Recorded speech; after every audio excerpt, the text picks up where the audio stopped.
अगर जिंदगी हर वक्त सेफ प्ले करने से बेहतर होती तो आज दुनिया में कोई इनोवेशन, कोई सक्सेस स्टोरी और कोई चमत्कार नहीं होता। रिस्क लेना डरावना हो सकता है, लेकिन उससे बचना जिंदगी को अधूरा छोड़ देना है। द आर्ट ऑफ रिस्क एक ऐसी किताब है जो ये नहीं कहती कि बस रिस्क लो, बल्कि ये बताती है कि कैसे सही रिस्क सही वक्त पर लिया जाए, ताकि डर से नहीं, समझ से आगे बढ़ा जाए। अगर आप भी वही जिंदगी जी रहे हैं जो बस चल रही है, तो ये वीडियो आपके लिए है, क्योंकि अब वक्त है समझदारी से रिस्क लेने का और अपनी लिमिट्स को तोड़कर आगे बढ़ने का। तो चलिए सीखते हैं द आर्ट ऑफ रिस्क।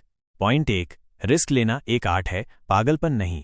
जब हम रिस्क शब्द सुनते हैं तो अक्सर हमें लगता है कि ये कोई बेवकूफ़ी है, जैसे बिना सोचे समझे नौकरी छोड़ देना या सारी सेविंग्स किसी एक चीज में लगा देना। लेकिन इस किताब की पहली और सबसे जरूरी सीख ये है, सही रिस्क लेना एक स्किल है, एक आर्ट है। एक आर्ट जिसमें इंसान अपने डर, अपने डेटा और अपने दिमाग तीनों को बैलेंस करता है। रिस्क लेने का मतलब ये नहीं होता कि आप खतरे में पड़ जाओ। इसका मतलब होता है आप ग्रोथ के उस दरवाजे को खोलो जो डर के पीछे छुपा है। इसलिए अगली बार जब आप कोई फैसला लेने लगे तो खुद से पूछिए, मैं ये रिस्क डर से बचने के लिए टाल रहा हूं या समझदारी से। पॉइंट 2, रिस्क हमेशा एक्सटर्नल नहीं होता, कई बार अंदर से उठता है। हम सोचते हैं कि रिस्क लेना मतलब बाहर की दुनिया से टकराना, नौकरी छोड़ना, नया बिजनेस शुरू करना या कोई बड़ा फैसला लेना। लेकिन सच ये है कि सबसे बड़ा रिस्क हमारे अंदर पलता है, हमारी सोच, हमारी सीमाएं और हमारी आदतें। कई लोग सालों तक एक ही जगह टिके रहते हैं सिर्फ इसलिए क्योंकि उनके अंदर की आवाज कहती है तू नहीं कर पाएगा। ये इनर रिस्क है जो सबसे पहले हमें तोड़ता है, फिर हमारी जिंदगी।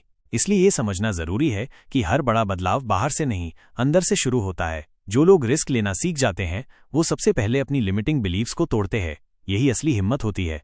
पॉइंट 3, रिस्क का मतलब सब कुछ खोना नहीं, कुछ नया पाना भी होता है। जब भी हम रिस्क की बात करते हैं तो दिमाग सबसे पहले नुकसान सोचता है, अगर फेल हो गए तो। लेकिन इस किताब में बताया गया है कि रिस्क सिर्फ खोने का डर नहीं है, वो कुछ नया पाने का चांस भी है। सोचिए, अगर आपने कभी रिस्क लेकर कुछ नया सीखा है, कोई स्किल, कोई अनुभव या खुद पर भरोसा, तो वो क्या सच में नुकसान था या एक छिपा हुआ इनाम?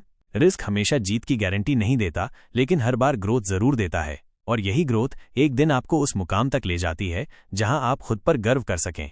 इसलिए अगली बार रिस्क लेने से पहले सिर्फ खोने की लिस्ट मत बनाइए, पाने की भी सोचना शुरू कीजिए। पॉइंट 4, सक्सेसफुल लोग रिस्क को कैसे सोचते हैं? आपने कभी गौर किया है, कुछ लोग वही रिस्क लेते हैं जो आम लोग लेने से डरते हैं और वही लोग आगे निकल जाते हैं। तो फर्क क्या है? फर्क है सोच का।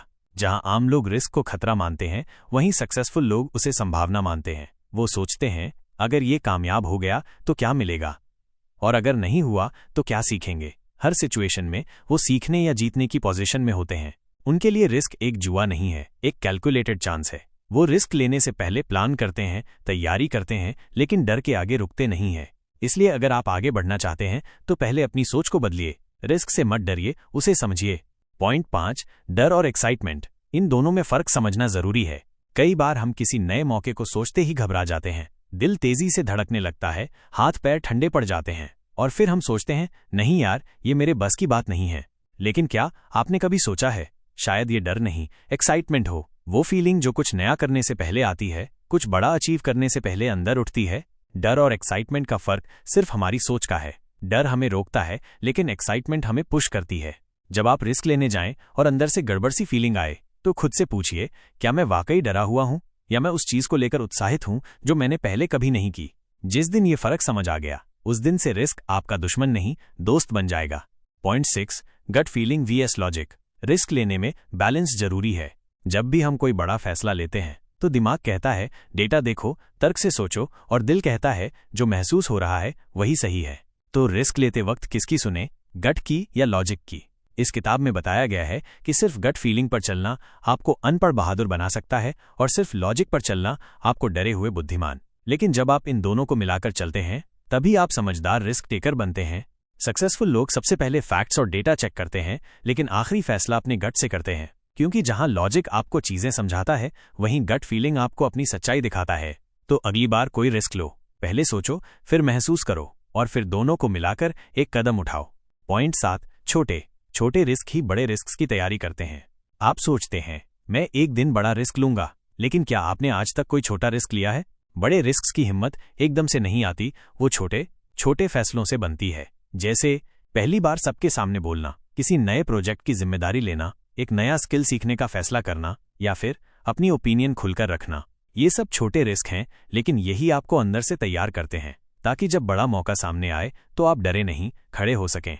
ये किताब बताती है कि रिस्क लेने की आदत एक मसल की तरह होती है। जितना ज्यादा आप एक्सरसाइज करते हैं उतना ही स्ट्रांग बनते हैं। तो अगर आप किसी बड़े मौके का इंतजार कर रहे हैं तो शुरुआत आज ही कीजिए, छोटे रिस्क से, क्योंकि वो ही आपकी हिम्मत की असली रिहर्सल हैं। पॉइंट 8, फेलियर रिस्क नहीं, सीखने का प्रोसेस है। हम अक्सर रिस्क से डरते हैं क्योंकि फेल होने का डर सबसे ज्यादा होता है, लेकिन इस किताब का सबसे बड़ा संदेश यही है, फेलियर कोई अंत नहीं बल्कि एक नया शुरुआत है। जब आप रिस्क लेते हैं और गलती करते हैं तो असल में आप अपनी गलतियों से सीखते हैं। ये सीख आपको आगे बेहतर निर्णय लेने में मदद करती है।